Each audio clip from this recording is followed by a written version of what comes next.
Chicken biryani ഉണ്ടാക്കുന്ന ഒരു video ഇട്ടിട്ടുണ്ടായിരുന്നു. അപ്പോൾ ഞാൻ പറഞ്ഞിരുന്നു മല്ലിച്ചപ്പ് നമ്മുടെ വീട്ടിൽ തന്നെ ഉണ്ടാവുന്ന മല്ലിച്ചപ്പും എന്നാണ് പൊട്ടിച്ചിട്ട് ബിരിയാണിയിൽ ഇടാറുള്ളത് എന്നൊക്കെ ഞാൻ പറഞ്ഞു. അപ്പോൾ അത് കാണിക്കാൻ പറഞ്ഞിട്ടുണ്ടായിരുന്നു. അപ്പോൾ ഞാൻ ട്യൂഷൻ കഴിഞ്ഞിട്ട് ഇപ്പോൾ നോമ്പ് കാലം ആയതുകൊണ്ട് കുറച്ച് നേരത്തെ ട്യൂഷൻ കഴിയും. അപ്പോൾ അത് കാരണം കൊണ്ട് ഇറങ്ങിയപ്പോൾ അപ്പോൾ എനിക്ക് തോന്നി ഇതൊന്ന് വീഡിയോ എടുത്തിട്ട് നിങ്ങളെ കാണിക്കാമെന്ന് തോന്നി. അതുകൊണ്ടാണ് ഇത് കാണിച്ചത്. ഒരു കുഞ്ഞ് അടുക്കളത്തോട്ടം എന്നൊക്കെ പറയാം. ചെറിയ തോതിൽ പച്ചമുളക് ഉണ്ട്, അതുപോലെ കുറച്ച് കറിവേപ്പിൻ്റെ ഇലയുണ്ട്.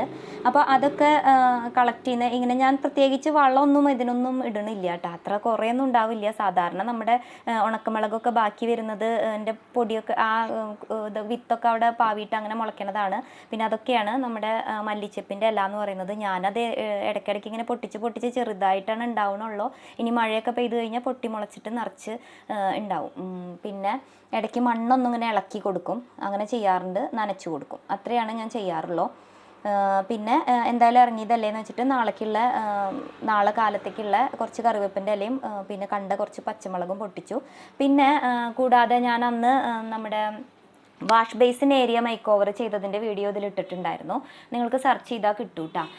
അപ്പോൾ അന്ന് ഞാൻ ആ വീഡിയോ ഇട്ടപ്പോൾ അതിൻ്റെ മേൽഭാഗത്ത്, ആ ചുമരിൻ്റെ മേൽഭാഗത്ത് കംപ്ലീറ്റ് ആക്കാനായിട്ടുള്ള ഇത് വാൾപേപ്പർ തികഞ്ഞില്ല. അപ്പോൾ ഞങ്ങളത് വീണ്ടും ഓർഡർ ചെയ്തിട്ട് ഒരു 2 എണ്ണം കൂടി ഓർഡർ കൊടുത്തിട്ട് അങ്ങനെ അത് കംപ്ലീറ്റ് ചെയ്തു. ആ വീഡിയോ കാണിക്കുന്നുണ്ട് ഇതിൻ്റെ ഇടയിൽ.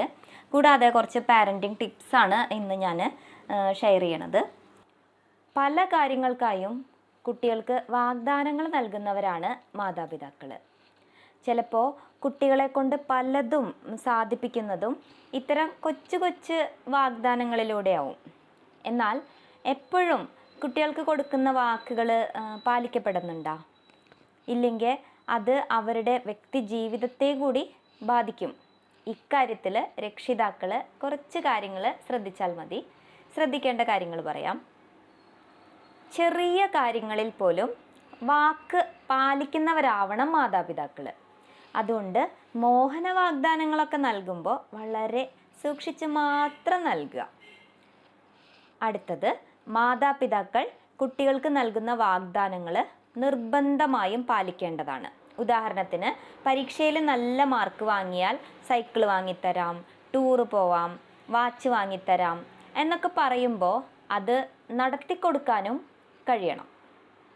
അടുത്തത്, പാർക്കിൽ പോവുക, ഐസ്ക്രീം കഴിക്കുക, പുത്തൻ ഉടുപ്പോ സമ്മാനങ്ങളോ നൽകുക എന്നിവയൊക്കെ മുതിർന്നവർക്ക് നിസ്സാരമായിട്ട് തോന്നും. പക്ഷേ അക്കാര്യം മാത്രം ചിന്തിച്ച് കാത്തിരിക്കുന്ന കുട്ടികളുടെ മാനസികാവസ്ഥ നമ്മൾ മനസ്സിലാക്കിയേ പറ്റുള്ളൂ. അടുത്ത പോയിന്റ്, നമ്മുടെ അച്ഛനും അമ്മയും വാക്ക് പറഞ്ഞാൽ പാലിക്കാത്തവരാണ് എന്ന് കുട്ടികൾക്ക് തോന്നരുത്. ചിലപ്പോൾ കുട്ടികൾക്ക് നമ്മളിലത്തെ വിശ്വാസം തന്നെ നഷ്ടമാവും. അതുകൊണ്ട് തൻ്റെ അച്ഛനും അമ്മയും വാക്ക് പറഞ്ഞാൽ പാലിക്കാത്തവരാണ് എന്ന ഒരു തോന്നൽ കുട്ടികൾക്ക് വരുത്തേ ചെയ്യരുത്. അവർക്ക് നമ്മുടെ വിശ്വാസം പോവും. അടുത്ത പോയിന്റ്, രക്ഷിതാക്കൾ വാക്ക് പാലിക്കുമ്പോൾ കുട്ടികളിലും വാക്ക് പാലിക്കണം എന്നൊരു ബോധം ഉണ്ടാവും. ആത്മവിശ്വാസമുള്ളവരും ഉത്തരവാദിത്ത ബോധമുള്ളവരുമായിട്ട് വളരാനായിട്ട് അത് വഴിതെളിയിക്കും. കുട്ടികളെ താരതമ്യം ചെയ്ത് സമയം കളയരുത്. കുട്ടികളുടെ ആത്മവിശ്വാസം കൂട്ടാൻ വേണ്ടിയിട്ട് എന്താണ് ചെയ്യുക എന്നതിനെ പറ്റിയാണ് നമ്മൾ ചിന്തിക്കേണ്ടത്. ഓരോ കുട്ടിയും വ്യത്യസ്തനാണ്. വേറെ കഴിവുകളും ബുദ്ധിശക്തിയുള്ള അവരെ തമ്മിൽ താരതമ്യം ചെയ്യുന്നത് അത്ര നല്ല കാര്യമല്ല.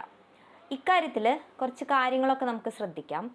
പഠനവുമായി ബന്ധപ്പെട്ട കാര്യങ്ങൾക്ക് നീ അവനെ കണ്ടുപഠിക്കുകയെ ഇവനെ കണ്ടുപഠിക്കുകയെ എന്നിങ്ങനെ പറയുന്നത് അവരുടെ സെൽഫ് കോൺഫിഡൻസ് കുറയ്ക്കും, ആത്മവിശ്വാസം തന്നെ കുറയ്ക്കും.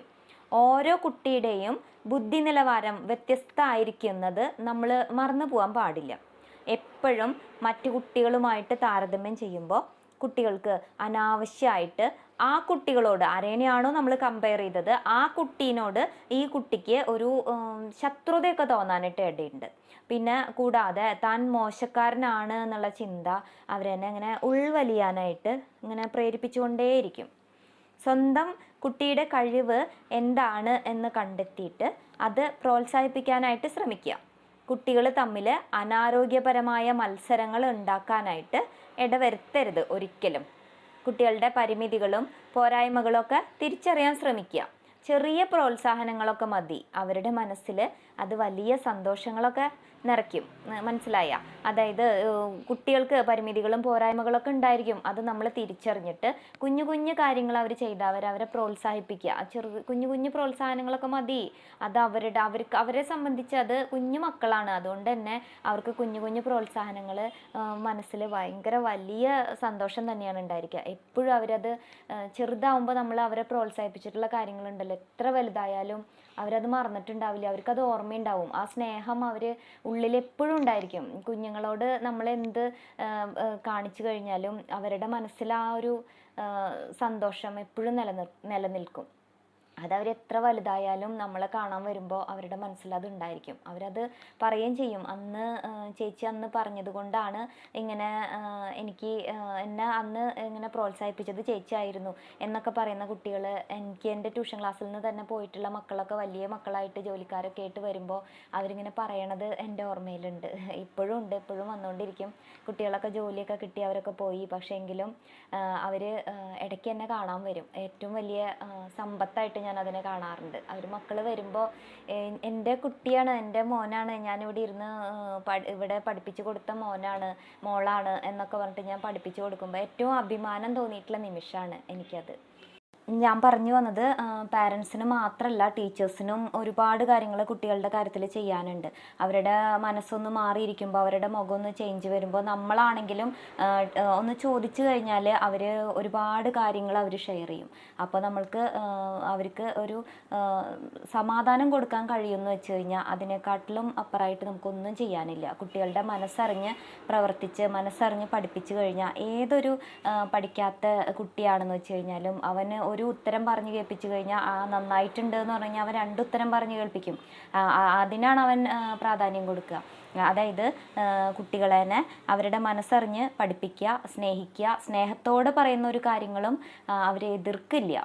അതുപോലെ കുഞ്ഞു കുഞ്ഞു പ്രോത്സാഹനങ്ങൾ എന്ന് പറഞ്ഞു കഴിഞ്ഞാൽ അവർ കുറേ എഴുതി പഠിച്ചു വീട്ടിൽ നിന്ന് എഴുതി പഠിച്ച് വന്നു കഴിഞ്ഞാൽ ഒരു പേനയോ പെൻസിലോ അല്ലെങ്കിൽ ഒരു റബ്ബറോ കട്ടറോ എന്തെങ്കിലും കൊടുക്കുമ്പോൾ അത് അവരിലുണ്ടാവുന്ന ഒരു സന്തോഷം, അത് കാണുമ്പോൾ നമ്മുടെ മനസ്സിലുണ്ടാവുന്ന ഒരു സന്തോഷം, അതൊക്കെ ഒരു സ്പെഷ്യലാണ്. അതൊക്കെ അനുഭവിച്ച് തന്നെ അറിയണം. നല്ല രസകരമായിട്ടുള്ളൊരു കാര്യങ്ങളാണ്.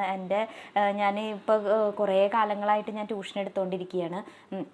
അപ്പോൾ അതുകൊണ്ട് തന്നെ കുറേ കുഞ്ഞു മക്കൾ ചെറിയ കുട്ടികൾ മുതൽ ഒരു 10ാം ക്ലാസ് വരെയുള്ള കുട്ടികൾക്കാണ് ഞാൻ ട്യൂഷൻ എടുക്കുന്നത്.